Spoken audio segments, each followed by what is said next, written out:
that out of your system?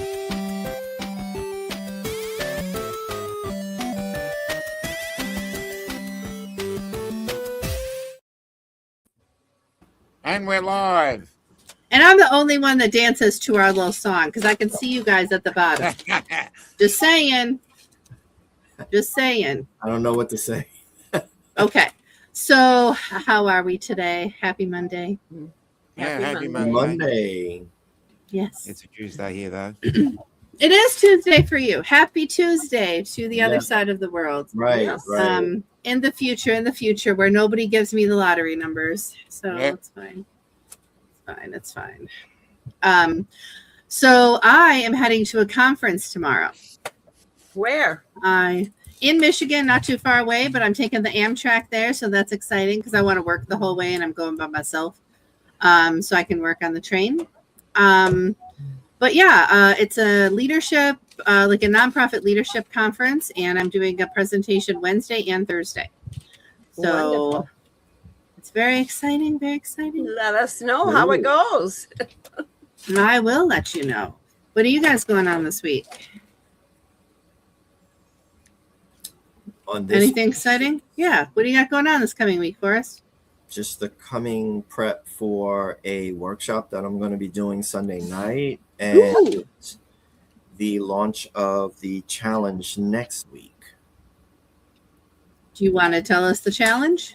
Is this like one of your other challenges? It's the Summer Money Reset Challenge, and the workshop Sunday is a Summer Money Reset Live. So I posted about it today. So everybody will be able to come on for free live Sunday night, join in, get all the info there, and then from there it will lead into the actual challenge itself. Got it.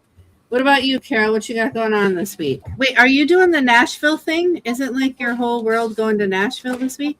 No, but I will be probably doing it online, virtual. Got it. Okay. Because I have got to have surgery soon. And so I'm seeing my surgeon this week. Well, that's a good thing too, because getting healthy is a great thing. Of course, So. it's important to take care of these things. Mhm. Yeah.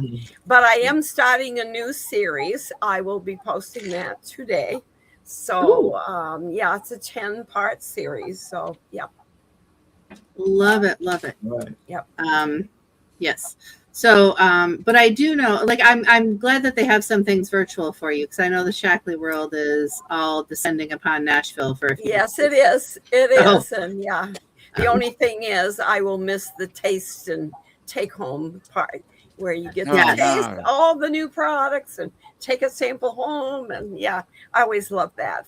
Oh yeah, that's right. Wait, you're Shackley. So Yes. Verna's going. I know she's going. Uh-huh. Okay. Yeah. It's always fun. It's like going to old home week or Yeah. alumni or, Yeah. or family reunion, you know, it's always fun. Yeah. And they used to pay every part of your way, the airfare, the hotel, the food, the gifts that they have in your room at night, everything. Mm. Nice. Yeah. I've had trips all over the world and it's been great. I just love being a part of their company. Yeah, I really do. Nice. Love it. All right, Dom, what do you got going this week? And then you can introduce our topic. Okay, what I'm doing is I'm meeting up with a few people. Ooh. But you're going Actual human interaction? Yeah. And it might be a few people that you know. So Great. stay tuned. People And I might know. maybe you'll tell us, huh? No, People, not gonna you mean spoil people the Sarah might surprise. know? No, I think all of us. Like he met Donna for lunch a few months ago. Yeah, So I'm trying to think of who's on this list of Christine. You meeting no, Christine? No? I'm not going to tell you. You're just going to have to wait. You already and met find out Nick. like Didn't you everybody meet else. Nick or did you meet Nick? No. No. That was somebody else. Okay. That was Donna. Nick and Sid met Nick. Oh, and Sid. Yeah. It's not Nicole Johnson, is it? No. Okay. But here's the thing: he's just going to say no to everybody because he doesn't That's want to tell us. Yeah, So I'm gonna say we're probably like guessing. hello to And Michael there. Hello, Michael. Cool cat. Mr. oh, I was Kitty. like, how do we know hello. he's Michael? He did okay. Hello, Michael. All Yeah, right. Yeah, nominate my cat. real names. We just see their screen names. It's Michael, Okay. if you want to know. Michael, otherwise known as Mr. Kitty. Very, very knowledgeable chap, I must say. Certainly, Knowledgeable about cats or something else? knowledgeable about most things. Oh, got it. Sciences Okay. and the like. Is very. And yeah, I hope he knows I'm just teasing. So Yeah, I figured he had more knowledge beyond cats. Yeah, everybody teases everybody else where I come from. Okay, good. Yeah, you will find out on your Thursday night, my Friday. Ooh, I'll be watching. All right. All right, that sounds exciting. So what are we talking about today? What's our first topic of conversation? Okay, this is our start. Does authenticity mean showing up exactly the same on every platform, or is it a way about staying true to your message and values while adapting your message to suit different audiences? Staying true to your values and the message, not showing up the same. You could show up in a ballet costume, Dominic, but long as you stay Oh, true please. to your I need to ballet- see that. No, That's- I need Dom in a tutu Yeah, and okay. with I do sparkles. not. No, Okay. no. Um, that would be. I don't know if it's a dream or a nightmare, Dom. I'm sorry. Well, I'd certainly do that for charity. If anybody Yes. out there wants to sponsor me, That is true. I would do a lot for charity. Yep. Yes. Right. But I think. Go ahead, Dom. from my point of view, it's putting on a different persona for LinkedIn, putting on a different persona for Facebook, for Instagram, for Reddit, for TikTok, for Substack. Well, Do you? I'm gonna go with, so I am a little bit different on Substack and LinkedIn simply because I'm more wordy on Substack. Like if you go read the things I post there, You're allowed it would to be be her wordy on Substack. That's sure. But I'll go with my Reddit. Oh, I'm not a different person, but I'm mouthy on my Reddit. I'm just saying, I'm way more mouthy on my Reddit than I am on any of my other places. I'll go off on people because Actually, they the don't know who I one am. platform that I'm more mouthy on is, I'm going to call it Twitter, not Sure. X. You're still on X. I don't use the word X. I call it Twitter still. I am basically anonymous, so I won't tell you my username. But yeah, I get on there and I'm a little bit more antagonistic. Sure. But from my point of view, with you've got several platforms, and the two platforms I'm going to single out are Facebook and LinkedIn. I'm going to single them out because you can split. You have a business profile and you have an individual personal profile on both of those. So, Sure. from my point of view, I can understand. Now, I'm going to use Facebook as an example. I could understand if you were to keep your Facebook personal profile and your business profile separate. But I can also understand blending some of your work so that people who are your friends on Facebook, who, for me, from my personal point of view, I've carefully curated them rather than just letting random people join. And it's generally me reaching out to someone that I have met, more than likely on LinkedIn, and introducing them to my world as well. But at the same time, it doesn't hurt to blend some of the business posting and pushing it forward to your personal profile. Discuss. So, Forrest, go ahead. What are your initial thoughts? I was just gonna say that I never thought of the concept of showing up differently based on the platform. Like, I am who I am. So I would never do that. Like, and I don't go on platforms concealing myself so I can say things that I normally wouldn't say to other people. I just don't have the time to deal with Well, people. let me, They would drive me crazy. and I'm with you. I will clarify that I'm not saying I'm a different person on Reddit, because I am who I am, and I will say anything. And well, with the exception of Carol, I think both Dominic and Forrest have heard my opinions on a lot of stuff. But that's just where I put more opinions, right, on things that aren't leadership in HR. I still put all of that stuff everywhere else, but I'm not going to put on Facebook and Substack and LinkedIn my opinion on abortion or the president, or Well, do you get my point? And so I okay, stick so with that then- over on Reddit. So then what you're saying, if I understand you, is that you have your professional persona on the other platforms, but then your personal life, you go and you express your opinions, and that part I can understand. Yeah, Like- that's what I'm saying. Like, it's All right, yeah, that part I can understand. All right. But, yeah. But okay. I also when it comes to most of my business stuff, like you guys see, I merge my personal and my business because I live in my house, I work in my house, I have, like, my consulting is part of me. But you also see that I have a dog and 2 kids, and I go to concerts, and I say those things, whether I'm on lives or I'm posting about it or whatever. I kind of don't hide my life, right, at all. I just take the political conversations away from my business, Okay. in a sense. Yeah. So I just don't feel like those have to mesh. I don't know, but part of the problem is with, not problem or whatever, but part of the topic of this was Sophia. Hey, Sophia. Yeah. Hi, Sophia. Was Well, being Lawrence. authentic by saying, like, I don't post those things on all social medias. Does that mean I'm not being authentic? I don't No, know.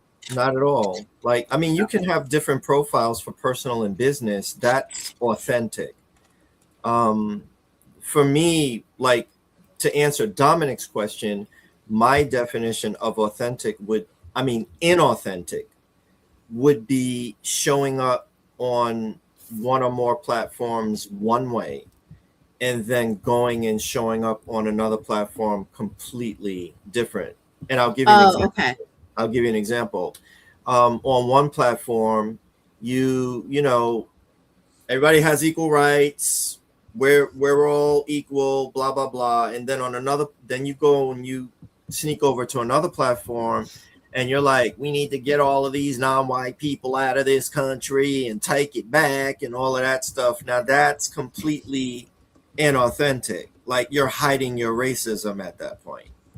I love your accent for a racist. It's very, very funny.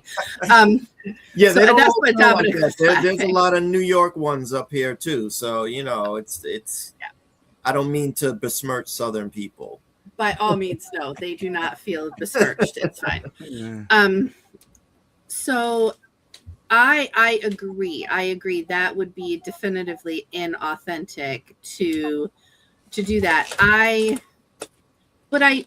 Back to the simple example though, I don't think, like, if I post one thing on one social media and something else somewhere else, like today I picked 2 different quotes out of my blog. One got posted on LinkedIn, another quote got restacked on Substack.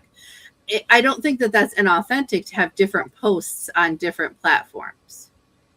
Am I making, like, Yeah, I can understand where you're coming from, because you're also preaching to an audience, and Sure. you want to tailor and curate all your information for the audience that you have. I agree. And if the audience you have wants to hear you become a black sheep, then so be it. But there are going to be some certain platforms that you want to be curated for your audience. So if, you know, for Sarah, if you want to talk about your coloring books, and most of the audience is more interested in HR leadership, then that's a little bit different then, as I see it. Correct. Yeah, sure. You do have to fit into your audience and what they want.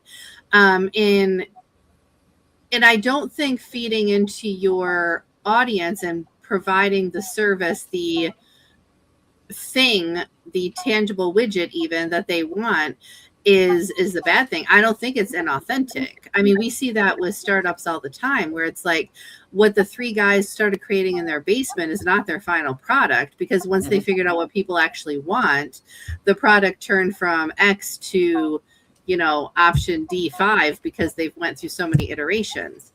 So I don't think that's inauthentic. I think that's, and I don't have the right word for it. What am I going for here? It's, and I don't like feeding your client, because I that seems a little weird. But it's providing the service that people want. If you're trying to sell a service that nobody wants, you're never going to sell it. You're going to be poor. So you got to find the service people want, right?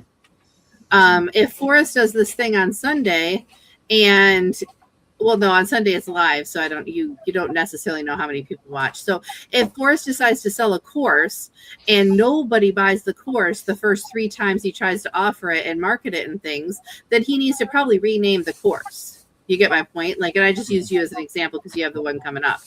At bare minimum, you rename it and try to do a different way of marketing. I don't think it's inauthentic to try to change that.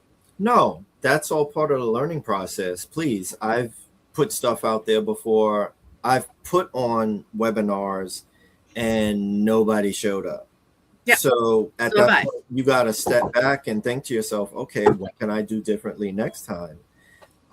That's just learning and growing. That's got nothing to do with authenticity. Now, if I started being and lying about stuff in order to get people to sign up, now that's fraudulent and inauthentic at best. That lying concept, actually, I'm going to get Carol. What is your opinion? Because I know that with your product line, with so many people out there, right, that are in the Shackley world, there's had to have been a few people, and I don't want you to name names by any shape, but there have to have been a few people that have stretched the truth to get people to buy the product. Would that be accurate? Yes. When I first started, people didn't know how to take care of themselves, really. I mean, supplements were not in the norm. I mean, nobody took supplements. So I had to start out with a lot of education, and also what they need to look for in supplements. And so those first people that I picked up over 40 years ago are still all with me, because I spend a lot of time with them. I used to have dinners at my home, and if they wanted to get it wholesale, they had to come to my meetings. It was required. And I can remember people saying afterwards, oh my gosh, they're so fun. I'm so glad I had to come. I would have never known all this.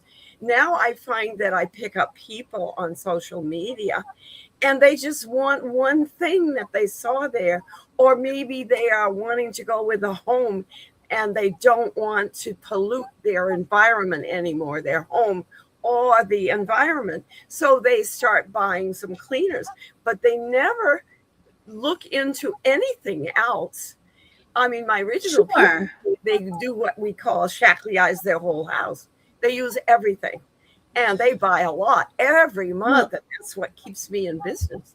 And I love that. I love that you trained your people, and I agree. Can you agree though that from an inauthentic point of view, there has to be the yous in the world that didn't train their people? And those people don't have, you know what they do? The tools. They take the results that they see out there for our company, because our company does the pharmaceutical trial and error and testing on everything. And no product comes out until they've done trials for at least 5 years. I'm losing this. And so they use the first C, vitamin C, and they say all the things that vitamin C does, and they've been proven to, and the results in the clinical trials are, but that's not their clinical trials. So that's like lying. They're using I see what you're saying. They're not, yes, Other because companies are using most companies do not try clinical trials on their own stuff.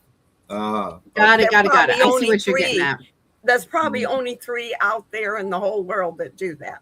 So they take the clinical results from some other company that does it. Then they can say, you know, the proof in this is the clinical trials. Now we can outsell that company because we're going to lower the price. And of course they can, because they haven't spent the millions doing all the clinicals on all the people. And that takes money and time. So people don't realize that, and they lie. No, and that's what I was getting at. I think that in every industry there is a potential of that inauthenticity. There is. Is inauthenticity a word, or is it just not being authentic? Inauthenticity. I don't know. I think it's just inauthentic.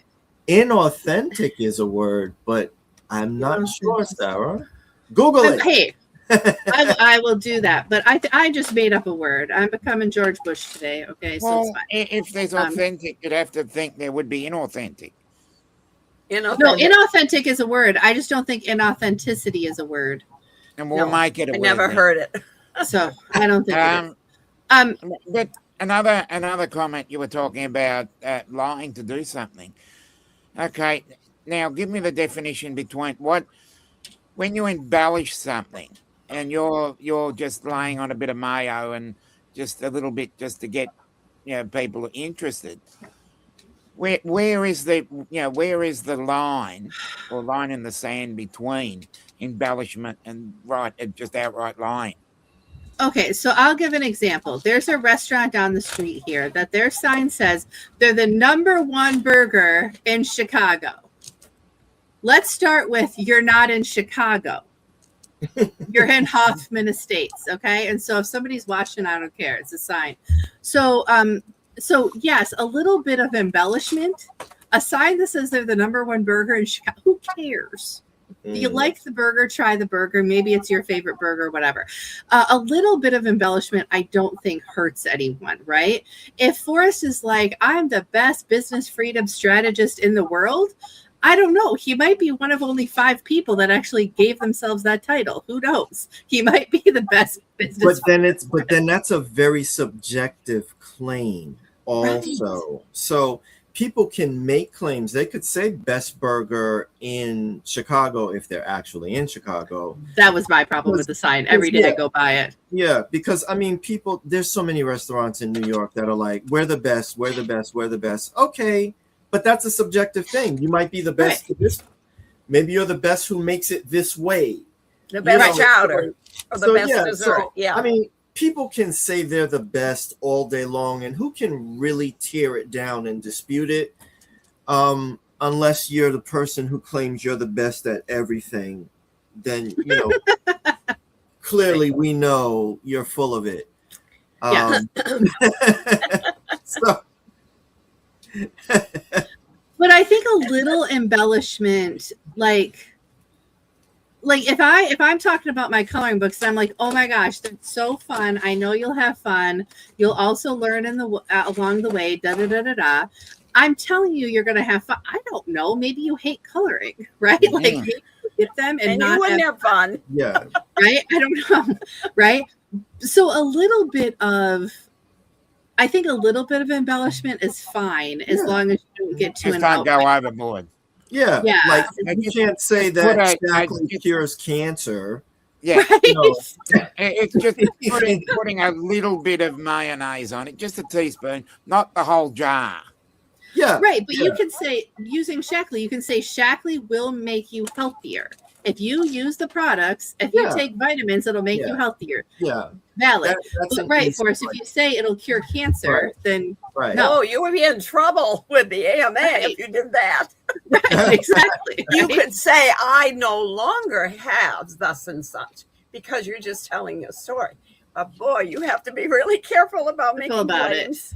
Anything to do with health. Well, yeah, that's a food and drug thing. Yes, it is. But see, I don't have a problem with Dominic saying he's the best drone operator in Australia, because he probably is. But it's a subjective thing, and maybe he has a special technique and he truly feels I'm the best. Right. I will claim without feeling inauthentic that my framework works when it is applied. Yes. If you do the things that I say, it's been proven throughout the modern financial world that if you pay yourself first, if you pay down debt, if you invest, if you do these things, you will succeed financially. So I can make that claim all day long. And I might even say like I think I'm the best at what I do. Like there's you got to have confidence in yourself. That's right. Sarah can likewise say, look, I think I'm the best at what I do. Like I feel with my experience and my approach, no one's going to give you. Otherwise, like, why would you even go pitch to a company or a person? Hello, Donald. Why would they buy from you if you don't think you're the best person for them to work with? I mean, come on. And that's a good point. I like that point, because Don just you're saying, you're putting it that you're the best, the work with me. And some of us have said we have the best products. But as we know, and I've learned through being a part of LinkedIn, that you're selling yourself, actually. So you have to sell yourself first. You got to sell yourself, definitely. For them to listen to why your product is the best on the market. Genius. Yeah. The man is a genius as usual. Yeah. And I agree with Don here. Superlatives are usually unprovable, right? I'm the greatest, I'm the best, I'm the whatever. And he's like, but if you give anything that's truly measurable, like he said with Dom, you can't be the only drone pilot in Australia, right? Yeah. And so that makes sense, right? Those superlatives are okay. I don't think that those are lies. Yeah, no. Per se. Not at all. Not at all. But yeah, if you say, anything in a sense, like even if you start using numbers, I'm the number one of how many, right? A lot of one. Well, and I'll give an example. Or one of 1,000. Well, I'll give an example. When I was when I was younger, you'd have the conversation of, oh, I was valedictorian or whatever. I'm like, oh yeah, I was 16th in my class. I wasn't great. But then people find out eventually that I only graduated with 47 people. Okay. So like that changes the dynamic, right? When you have 400 or 500 people, 60 is not bad. Yeah. But when you guys went 47, did Sarah go to class or not? I'm not sure. Right. So anything that can be a number, right? It's how you portray it too. I think like statistics can make or break something. What are your thoughts on that with statistics? Right? You don't want to listen to Donald. Rumor has he wears army boots at the weekend. He's just like, what? Well, I'm wondering, does that mean he's in the National Guard, or does he just wear army boots around the backyard? One is fine. The other one's a little weird if you're wearing, army boots with your shorts to mow the lawn. Okay, let's not. It wouldn't surprise me that Donald would do that. I don't know what Don looks like, but now I'm picturing him in army boots with tall white socks and shorts mowing the lawn. I've seen that. Surprise me. I've seen a guy with an Outback hat, khaki shorts, a wife beater, and army boots mowing the lawn. I've seen that literally. Well, and Donald's not answering now, so I have a feeling he's going to go take a picture of himself in the army boots and send it back. I'm sorry, Donald. I should not tease you. I don't know you from a hole in the ground. So now let me ask, if I could interject, let me ask a question.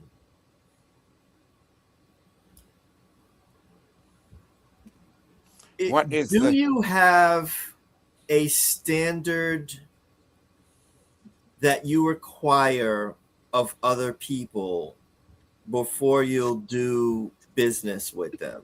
For instance, somebody could have the best whatever, and it's great, it's fantastic, but would you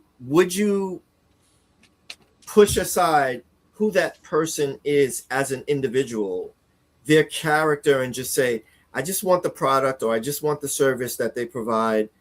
I don't need to worry about who they are as a person. Does the character of the person or their beliefs ever come into any decisions you make when you choose to do business with someone? It depends. So, like, if I'm at the farmer's market and I'm buying sourdough bread, I could care less what your politics and life choices are, right? Like, I'm not, like, I don't care. I want this. Do you make good sourdough? Yeah, you're not I'm making good asking. sourdough. Yeah. Right, I don't even care. So you were looking down, Dom, when I already posted that up there. I'm laughing at the go-go shorts for sure. Oh, sorry. Yeah. I was but looking down for. I looking think, for something. yeah. But I think for me, I do, like, my job is consulting, right? So I have stopped working with companies because I find out that not only do they do something unethical, but they don't want to change it. Like, they knew about it and they don't want to change it. And they want me to fix around it and leave that. And I won't do it. I will not do it. So, so the answer is yes. I have started things with people thinking everything was great and we had a good rapport in the initial conversation. And then I find out some underlying problem that they're not, I've walked away from places. Yeah. One place I gave their money, full money back. The other ones they didn't get the deposit back. But the one I was like, no, you didn't know, but you can't fix it right now. Here's your money back. Try to fix your problem. But and in my case, it's a little different when you're dealing with products versus counseling. And correct. So when I meet with a person, and usually I sit down face to face if I can, and when I've wasted hours with people who really don't want it. I don't know why they made the appointment with me. It's crazy. So I have learned to take a shortcut. And my shortcut is, let's say they have fibromyalgia. And I picked that because I had that and I don't have it anymore. And I know it's because I gave my body what it needed to heal. So my first question is, how bad do you really want to be well? And a person who really wants to be well will come back immediately and say, I give anything to be well. But a person who sits there for 30 seconds, and I've learned to shut up and be quiet and just wait and count the seconds. Because if they're waiting, they're contemplating, now if I get well, I don't get any attention. If I get well, I have to go back to work. If I get well, and they really don't want to get well. And so I've learned to cut the time there. So anybody out there who's working with products, you can waste a lot of time and not sell anything because they're not interested in getting and feeling better, no matter what you say. So don't waste your time on them. Well, and I think that Forrest has dealt with that, haven't you, with the business, the financial side of things. People claim they want to fix everything. Oh God, yes. But they don't want to do the work. Yeah, no, right? they don't. They fall into two categories. There's people who will tell you all day long, I'm a mess, I need help, I gotta fix this. Your information's beautiful, your program's beautiful, I know this is what I need. I'll answer that in a second. Then when it comes time to pay, all of a sudden they can figure it out on their own. So that's that person. But then there's another curious type of person that I've run into from time to time. They will pay me and we will start working together. I mean, and they will pay me in full up front, which is I require because I've had too much bad experience in the past. They pay me in full up front. They're entitled to their services. I'm here ready to deliver the services to you, and they ghost me. Why would you do that? You just gave me money. Yeah, you gave me money. I'm here. I'm not ghosting you. I'm here why would you ghost me? And I come to find out it's because when it's time to show and prove, as we say, they don't want to do it. They're like, they're scared. They're like, oh my God, now I really have to do something. And I no longer have excuses for why my life is such a mess. Maybe And they if I love the show mess. up, yeah, if I show up and he tells me what I need to do to fix it, now I'm obligated to be better and do better. And that's Sure. what people are afraid of. So, yeah, I run into those two types of people. And I love that you just used my tagline: "Do better, be better." Okay. Yeah. You must do better. Right. In that case, No, just move on. yeah, and it is amazing the level of people that don't want to become better. And it happens in businesses too. So I'm gonna actually answer. Kat is Michael, right, Dominic? Michael, yep. Yeah. So Michael, I'm Mr. gonna answer Kitty. your question. So I don't necessarily agree that HR departments generate the work they undertake. Here, I'll put it up here for a second. I was just going to do that, yeah. But I do agree that management does not take on the things they should take on, and they throw it at HR and expect them to handle it. If most companies worldwide, depending on your size, because some bigger ones would probably have to have like a few, but if a lot of the normal size companies just went to a fractional HR where the person handled things as they came up and they had a payroll system that handled payroll and this, that, and the third, if managers actually did what they were supposed to do and manage their team, you wouldn't need as much HR help as some of these companies feel they do. So I don't think we need to scrap HR. We just need to get it into a different realm. And we need to start thinking, why does everything fall on HR when something goes bad in the company? Why is it their job to fix it when two people are arguing? Why aren't the managers managing? Mm-hmm. So I could do a whole show on that alone, but to me, it's not all an HR problem. It's why aren't managers managing? Mm-hmm. And we've all been there. Raise your hand if you've worked for a manager that was horrible. Oh God, yeah. I mean, yeah. Right. We've all been there, done that. So Well, it's different when you're teaching. It would be the principal that's over the school. Sure. Yeah. And I But- had a bad one time. Yes. Mhm. Right. Yeah. So it doesn't matter who your manager is, right? A principal can be a bad manager just like anything That's else. right. And Yep. if you're not managing your team, HR cannot do everything for you. It's as simple as that. Right. I would love to respond to who's wedging big? Hey, call him Paul. Paul. So, Paul, the reason why people don't want to get better ties back to something Carol said earlier. And I wanted to say something about it, but I didn't want to cut her off. She said,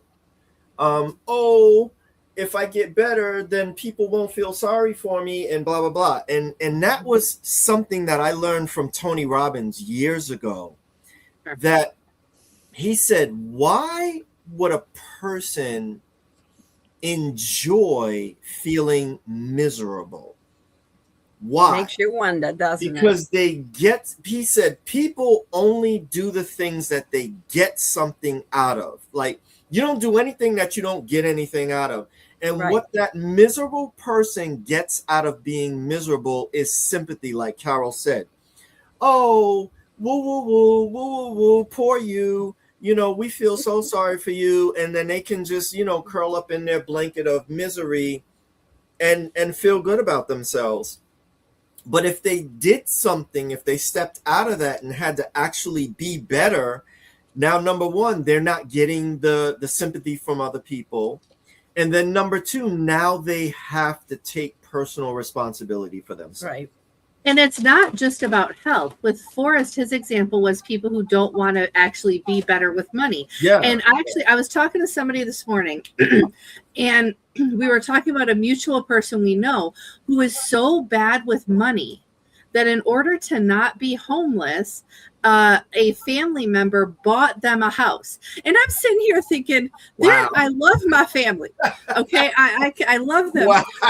I would have couches to sleep on possibly for short periods of time, but there would be nobody that would say, I'm going to buy you a house.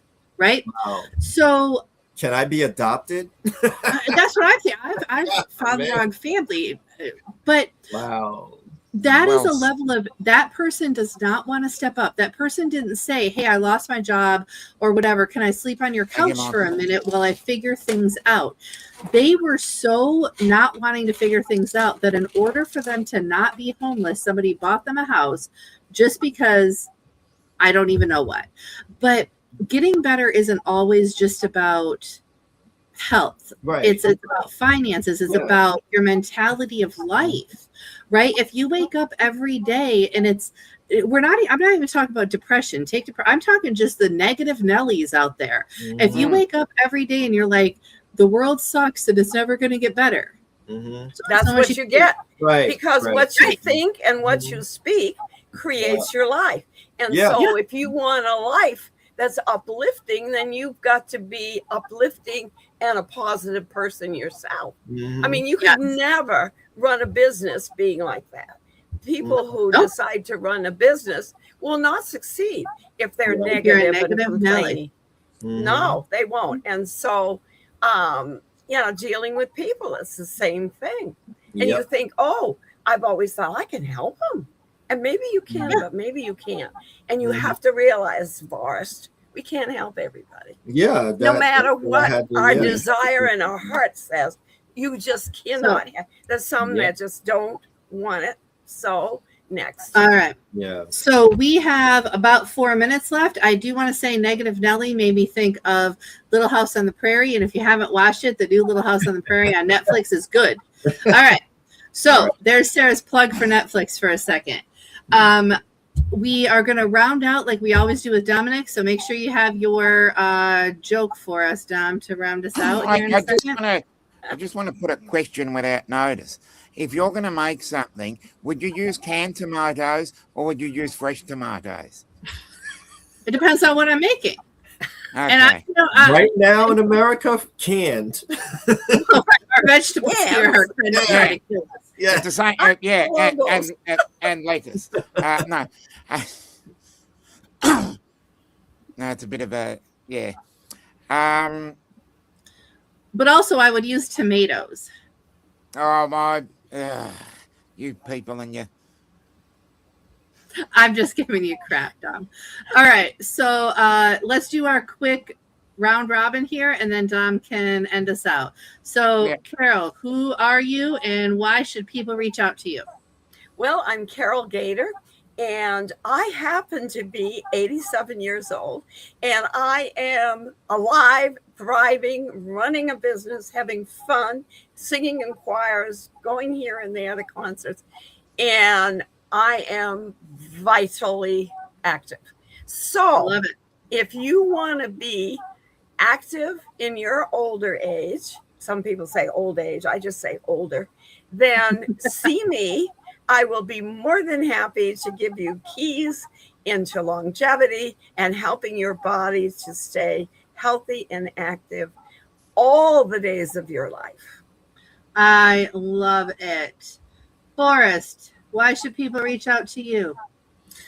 I feel people should reach out to me because I can help them have less stress with their money, less stress with their business, and more peace pursuing the life that they really intended to pursue when you were young and free and didn't realize how rough this world was, and you made all of the mistakes that we all make and all of that stuff. I'm here to help you avoid the mistakes. And if you have already made the mistakes that I've made, I've worked my way out of them before you, so I can help you get out of them faster.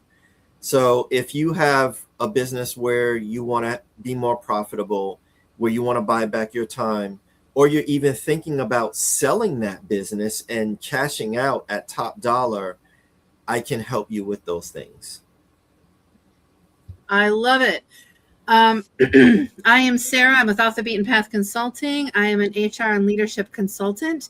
I am not a coach. I tell you what the problem is, and I tell you how you're going to fix it. We're not going to do it for 6 months. We're going to do it in short periods of time.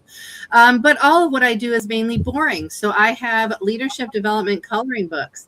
You can check those out in the link. Dominic, you're rounding us out. Okay, well,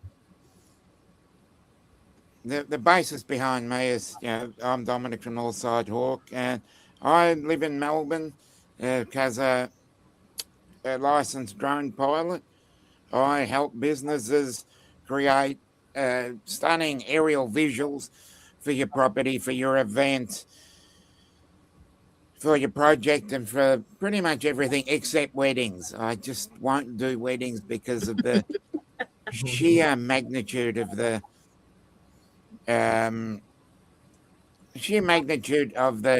BS that keeps floating around. Sure. And Right. I want to take just a minute to be serious for once and talk about mental health. Hello, Edward. And I'm a person that, loves joking about, but sometimes there's a point to be serious, and mental health struggles are not always visible. They can look like exhaustion, isolation, lost interest, or smiling while carrying a private storm. Talking about it doesn't necessarily fix it, but it does mean it will help you a little bit. And the silence will often make it a lot heavier. So check in on people, speak honestly, seek support. Your mind deserves care and not performance. I agree. Just before I go, Very good. Thank you. Just before I go, I was chatting to a mate of mine recently, and he met a one-armed typist that was just doing the capital letters. And the guy turned around and said, "Is that shift work?" And on that bombshell. Oh my gosh, everyone, we will see you next week. We will see you next week.